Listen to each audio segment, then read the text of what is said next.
क्योंकि देखिए यहां से क्या किया गया कि घमंडिया गठबंधन, जिसको एकता से जवाब देने की जरूरत है, तुष्टीकरण की जो राजनीति है, एक साथ देखिए कि किस तमाम जो पूरे फ्रंट है वो यहां पर खोल दिए गए हैं प्रधानमंत्री मोदी द्वारा।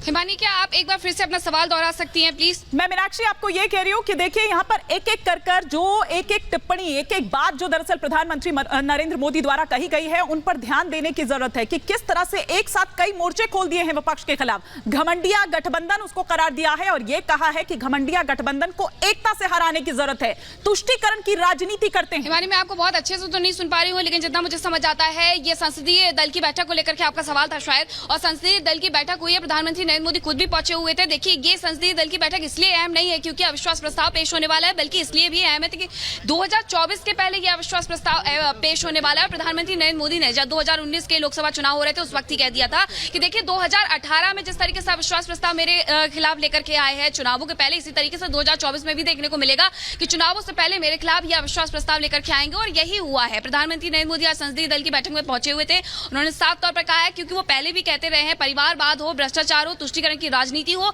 ये तमाम ऐसी जो आपको रोक रही हूं मीनाक्षी, लौटूंगी आपके पास, लेकिन इस बीच एक बड़ी खबर जो आ रही है, 12 बजे लोकसभा में आएगा अविश्वास प्रस्ताव। ये बड़ी खबर जो इस वक्त आ रही है, सबकी की नजर आज लगी हुई है कि क्या कुछ दरअसल संसद में रहता है, सदन में रहता है। 12 बजे लोकसभा में आएगा अविश्वास प्रस्ताव, और इसे लेकर उससे पहले जो तमाम रणनीति दरअसल है वो वहां पर बन रही है। इससे पहले आपको बता दें कि लोकसभा की कार्यवाही शुरू होते ही हो हंगामे के चलते उसको स्थगित कर दिया गया 12 बजे तक के लिए।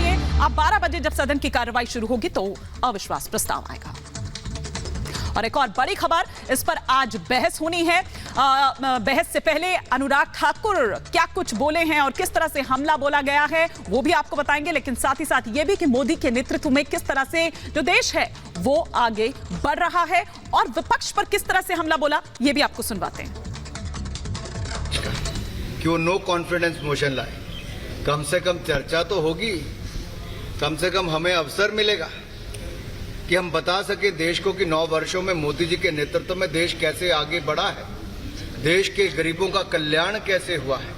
27% गरीब गरीबी रेखा से बाहर आए, गरीब कल्याण की अनेकों योजनाएं चलाई गई, देश में जो चहुमुखी विकास हुआ और आज भारत दुनिया की सबसे तेजी से बढ़ने वाली अर्थव्यवस्था बना है, और दुनिया की पहली 5 अर्थव्यवस्थाओं में मात्र 9 वर्षों में लाकर नरेंद्र मोदी जी के नेतृत्व में भारत पहुंचा है। ये दिखाता है कि कैसे ईमानदारी से काम करो तो देश आगे बढ़ता है। और आज जब ये नो कॉन्फिडेंस मोशन शुरू होगा तो वैसे ही हमें अवसर मिलेगा देश के सामने अपनी बातें रखने का और देश की जनता को जानने का, और एक बार फिर कहने का कि अगली बार फिर मोदी जी ही आएंगे। तीसरी बार जब आएंगे तो दुनिया की तीसरी सबसे बड़ी अर्थव्यवस्था भी बनाएंगे। बड़ी अर्थव्यवस्था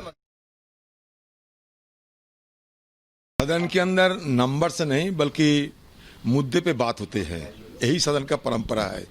ये सारे परंपरा को टालते हुए कहते हैं कि नंबर्स है, वही तो दिखा रहे हैं हर वक्त। ये बहुमत की बाहुबली